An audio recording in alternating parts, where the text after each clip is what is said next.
thì bạn dần dần sẽ bị tiêm nhiễm bởi họ, nghe những cái góp ý quá ác ý, tiêm vào đầu bạn những cái cứng nhắc, ví dụ như là cái này là không được, mặc định cái này là không được. Mỗi người sẽ có một góc độ nhìn nhận của họ và mỗi người sẽ có một cái gu khác nhau, thì không ai có quyền chê một ai. Phim hay phải chờ đến hồi kết, ngựa hay thì phải đi đường dài. Đây là cái câu của mình chứ không phải là thành ngữ đâu.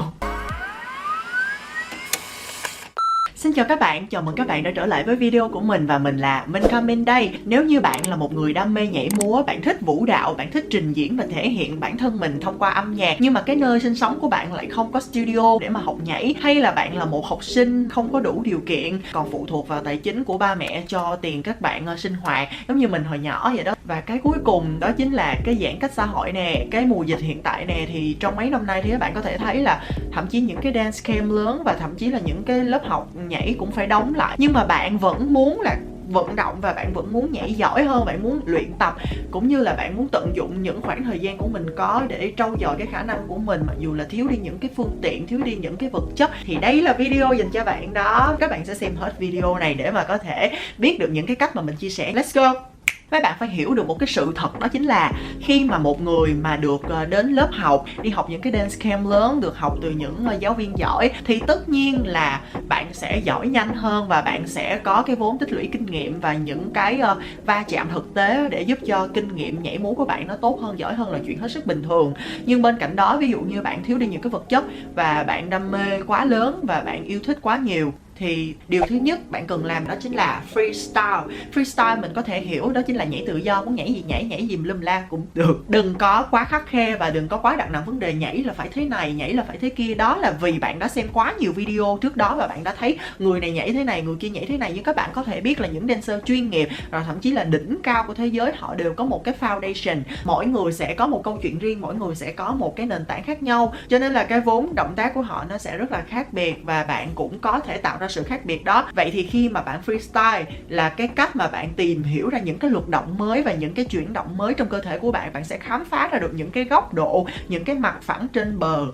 cơ thể, tay, chân, tứ chi, người, đầu, cổ này nọ. Nó sẽ có một cái luật riêng của bản thân bạn tùy theo cái nền tảng mà bạn học tập, cái cách mà bạn cảm nhạc, cái cách mà bạn thể hiện bản thân, cái cách mà bạn yêu thích một cái thể loại nhạc nào đó, nó cũng tác động vào cái phần freestyle. Vậy thì làm sao để freestyle thì chắc là một câu chuyện rất là dài luôn, thì mình sẽ làm ở một video khác. Nếu bạn muốn video đó xuất hiện thì hãy comment cho mình biết ở dưới để mà mình có động lực để mà làm, chia sẻ cho các bạn nha. Tiếp đến là visualize. Visualize thực sự chỉ là một cái từ mình hay dùng để mà có thể nói là khi mà bạn xem cái gì đó nhiều quá thì bạn sẽ bị tiêm nhiễm bởi cái đó. Nói gì cho dễ hiểu. Vậy thì khi mà bạn xem cái nào đó quá nhiều, xem cái thể loại nhảy quá nhiều và cái phong cách trình diễn của những cái dancer, những cái người biên đạo nào đó quá nhiều, thì bạn dần dần sẽ bị tiêm nhiễm bởi họ, nhưng mà theo một cách tích cực nha. Rồi bạn sẽ bị gọi là bị lay cái cảm giác của họ, cái hình ảnh của họ luôn trong đầu của bạn. Nhưng mà đừng có lạm dụng quá thôi, bạn sẽ bị mất đi cái chất của mình. Nhưng mà ở giai đoạn đầu bạn là một tờ giấy trắng, bạn cần được ký tên, bứt phá, vẽ xé, trang trí đồ các kiểu. Sẽ có một khoảng thời gian bạn sẽ bị bão hòa, sẽ có một khoảng thời gian bạn sẽ bị trống trải, sẽ có một khoảng thời gian bạn sẽ bị quá tải. Nhưng mà đó là những cái góc độ, những cái trạng thái khi mà bạn cập nhật một cái môn phái mới, những cái nội dung, những cái thông tin mới cho bạn. Khi mà bạn lên YouTube nè, bạn xem những video nhảy, bạn có thể lên Instagram theo dõi những cái người biên đạo mà bạn yêu thích với cái phong cách bạn thích, thì bạn sẽ có một cái sự chọn lọc ngay thời điểm ban đầu, thu thập hình ảnh mỗi ngày, xem dần, mưa dầm thì thấm lâu, nước chảy thì đá mòn. Một thời gian bạn sẽ định hướng một cái phong cách, một cái hình ảnh, một cái tư duy nhảy múa trong đầu. Nhưng mà chắc chắn là không phải coi xong là nhảy đẹp đâu nha. Còn cơ thể này thì sao?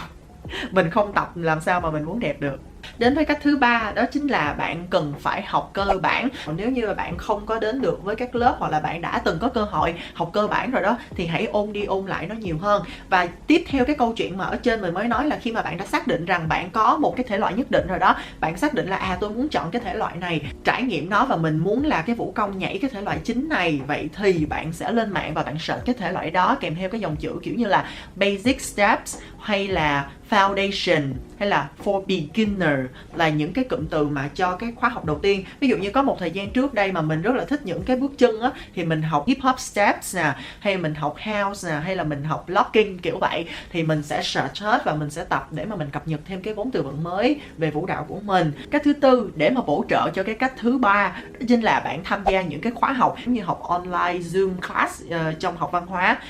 học mấy cái môn ở trên trường đại học vậy đó, nó cũng xem như vậy thôi, không có khác gì đâu. Họ cũng sẽ sử dụng cái phương tiện đó, hoặc là họ sẽ bán những cái khóa học online, thì những cái video đó có sẵn và bạn phải đăng nhập vô một cái account để mà có thể xem được những cái video đó và bạn sẽ có thể học và tập theo.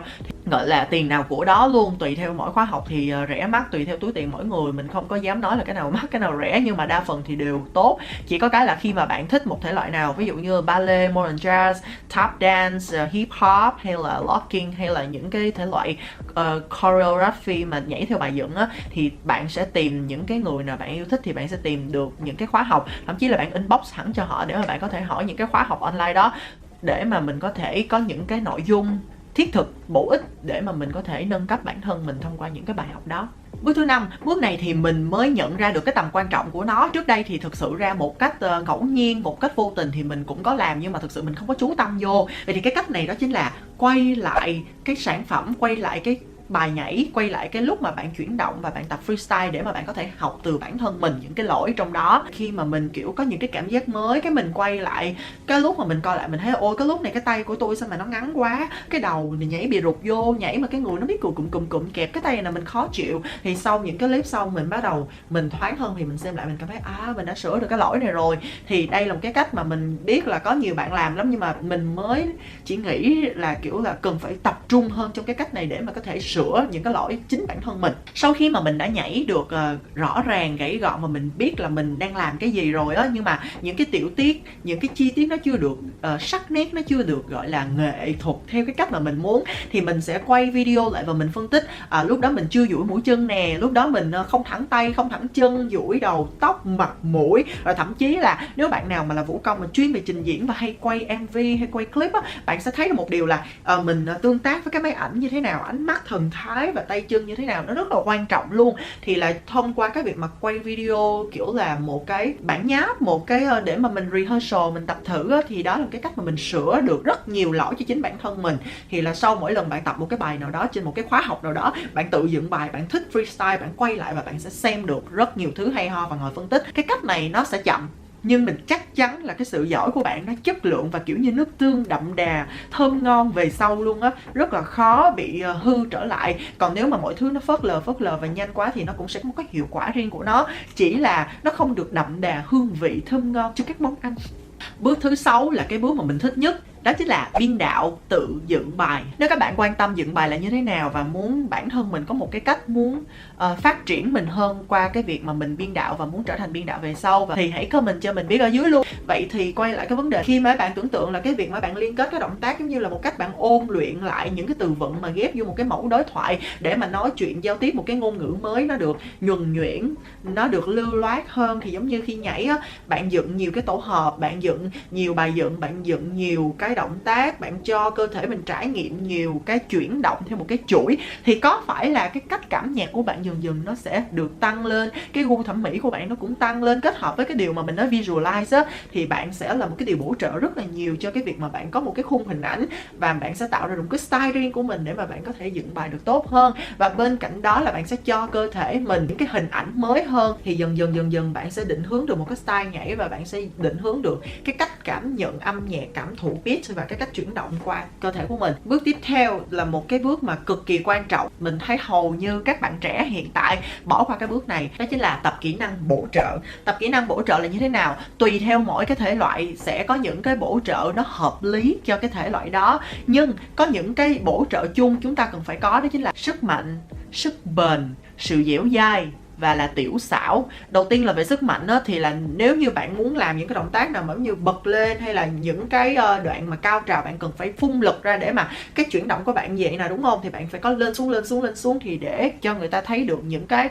điểm nhấn trong động tác, để mà thấy được cái bài nhảy của bạn nó có sự bứt phá và bạn sẽ có cái tính chất nhảy đã hơn và chuyên nghiệp hơn. Vậy thì cái sức mạnh này mình cần tập là ví dụ như mình có thể là đi tập gym nè, mình có thể là tập street workout ở ngoài nè, nếu như không đến được phòng gym mình có thể tập thể dục ở nhà duy trì nó, nhưng mà là tập những cái bài tập nó nặng đô hơn xíu, nhớ khởi động kỹ nha. Cái thứ hai là về sức bền. Sức bền thì cực kỳ quan trọng. Bạn có thể nhảy rất đẹp, bạn có thể đi thi đấu rất giỏi, nhưng mà bạn muốn chiến thắng hay là bạn muốn đạt được một cái thành tựu lâu hơn thì mình cần phải có một cái sức khỏe dài hơn để đi đến cuối cùng. Phim hay phải chờ đến hồi kết, ngựa hay thì phải đi đường dài. Đây là cái câu của mình chứ không phải là thành ngữ đâu. Để mà có được thì tất nhiên là bạn cũng phải ăn uống, sống một cuộc sống lành mạnh, khỏe mạnh và có những cái thói quen sinh hoạt tốt. Bên cạnh đó là tập luyện thể thao này nọ nhiều hơn. Còn về độ dẻo dai thì tất nhiên là bạn cần phải ép dẻo, nhưng không phải ép dẻo là 1, 2, 3 đè cơ, căng cơ, đau đớn, la hét. No, đó là cách mà bạn cần phải giãn cơ mỗi ngày và bạn phải duy trì nó điều độ.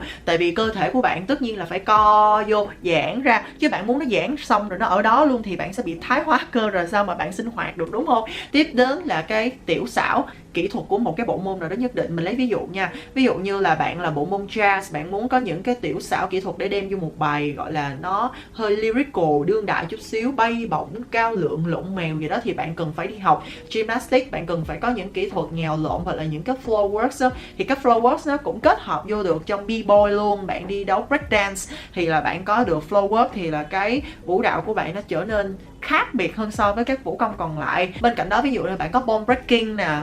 bẻ khớp nè, những cái ví dụ như là của voguing hay là của waking, nó có mấy cái tay rất là ảo diệu, hay là những cái posing hay những cái dáng gì đó, và đặc biệt là độ dẻo, thì bạn sẽ có rất là nhiều cái tiểu xảo để mà bạn lựa chọn trong quá trình bạn freestyle, hay là bạn trình diễn, hay là bạn đem vô một cái showcase trong nhóm của bạn khi mà đang đi thi, hay là một cách nào đó để bạn thể hiện mình qua các vòng phỏng vấn audition trong các cuộc thi. Thì điều đó sẽ là một cái điểm sáng của bạn để mà làm cho bạn khác biệt so với các vũ công còn lại, và đó sẽ là một cái điểm cộng để khán giả và ban giám khảo và những dancer còn lại sẽ nhớ đến bạn nhiều hơn. Cái số 8 đó chính là dance cover. Cái từ này không còn quá xa lạ ha, nhưng mà mình không phải mình kêu mấy bạn kiểu K-pop dance cover nha, mà nó rộng hơn là kiểu là bạn muốn dance cover cái gì cũng được. Bạn thấy cái vũ đạo nào đẹp thì bạn cover theo cái đó, bạn thấy cái bài nhảy nào hay thì bạn có thể tập lại, nhưng phải nhớ một điều rằng khi bạn cover lại không đồng nghĩa là bạn sẽ giỏi hơn về cái mặt kiến thức nội dung này nọ, nhưng mà dance cover cũng là một cái cách để giúp cho bạn luyện tập vũ đạo của mình và cho cơ thể của mình trải nghiệm nhiều hơn những cái chuỗi động tác mà khi đó bạn chưa có thể tự dựng bài được cho bản thân, bạn chưa có thể tự tạo ra một cái vũ đạo, hay chỉ đơn giản bạn thấy cái combo đó, cái người biên đạo đó làm hay quá và bạn muốn cover. Nhưng nhớ cover và đạo nhái gọi là lý thuyết khác nhau, nó rất quan trọng. Thì để mà mình tránh được những cái tiêu cực đó thì cái thứ nhất là bạn phải chắc chắn là bạn không có sử dụng của người ta và để tên của bạn. Dance cover thì bạn cần phải để là choreographer là ai, người biên đạo của cái bài đó là ai, để nguồn vô. Cái tiếp theo, thích cái môn mình đó và bạn nghĩ là khi mình nhảy được như vậy là nhờ cái người đó, mình coi cái video đó nhiều quá, và chắc chắn bạn yên tâm, dancer bây giờ coi nhiều lắm, người ta nhìn vô một cái là biết bạn đang bắt chước ai hoặc là bạn giống cái phong cách ai liền. Thì bạn nên có một cái dòng gọi là tôn trọng cái người đó gián tiếp dạy bạn, thì bạn nên để là inspire bởi ai đó, là kiểu là được truyền cảm hứng bởi ai đó, thì điều đó sẽ là một cái điều gọi là bạn cảm ơn một cái người đã dạy học bạn từ xa theo một cách vô tình vô hình nào đó. Và bước cuối cùng, sau khi là mình đã trải nghiệm xong những cái bước mà mình vừa mới chia sẻ với các bạn, bạn tập luyện một cách nghiêm túc, cũng như là bạn cảm thấy là bắt đầu mình dần dần ổn hơn một tí và bắt đầu nó cũng đã hình thành được cái style nhảy cũng như là một cái vốn động tác nhất định, thì sau đó bạn có thể bằng một cách nào đó quay clip lại, hoặc là có thể trực tiếp nhảy cho những cái người mà có chuyên môn hơn, những cái người bạn có tin tưởng hơn, có thâm niên cũng như là có kinh nghiệm để mà xem, để mà có thể góp ý cho bạn, để mà có thể cho bạn được những cái lời khuyên tốt nhất. Nhưng mà nên nhớ trong cái giai đoạn này bạn đôi khi bạn khá bập bẹ, bạn thử những cái mới và bạn chỉ mới bắt đầu nhảy múa thì hạn chế nghe nghe những cái góp ý quá ác ý, tiêm vào đầu bạn những cái cứng nhắc, ví dụ như là cái này là không được, mặc định cái này là không được. Mỗi người sẽ có một góc độ nhìn nhận của họ và mỗi người sẽ có một cái gu khác nhau, thì không ai có quyền chê một ai. Nhưng có những cái nó thuộc về technique, thuộc về foundation, basic, nó thuộc về những cái chính thống thì bạn cần phải làm đúng. Muốn làm đẹp thì phải làm đúng trước đã, thì làm đúng xong rồi bạn có thể bạn phá nó ra, bạn chế nó, bạn làm mới nó và tạo ra những cái dị biệt nhất để thể hiện được cái phong cách cá nhân. Nhưng mà trước hết phải làm đúng. Vậy thì khi mà bạn nghe góp ý thì bạn phải nghe rõ, tại vì ví dụ như có những người mà kiểu rất là lì đòn, muốn đấm cấp mấy cũng không sao, nhưng với một người như mình thì mình khá là nhạy cảm và mình rất là dễ bị tự ti á, thì những cái lời góp ý hoặc là những cái lời chê quá gọi là mạnh á thì cũng làm mình bị tổn thương. Đó chính là lý do mình khá là khép kín. Đúng là đôi khi mình muốn động viên một ai đó mình phải tìm một cái cách để mà mình nhìn ra được cái ưu điểm, nhưng nếu như bạn thực sự muốn giỏi nhanh thì bạn cần phải nhìn nhiều vào khuyết điểm, để khi bạn hoàn thiện hết những khuyết điểm và không còn khuyết điểm nữa, tất nhiên là sẽ luôn còn, nhưng mà mình hạn chế nhiều nhất có thể, thì cái tỷ lệ mà bạn thấy được cái ưu điểm của bạn nó sẽ nhiều hơn và từ đó sẽ phát huy nhiều hơn. Nhưng mà với mình đó thì mình cũng thích được khen, nhưng mà mình muốn thấy được những cái khuyết điểm của mình nữa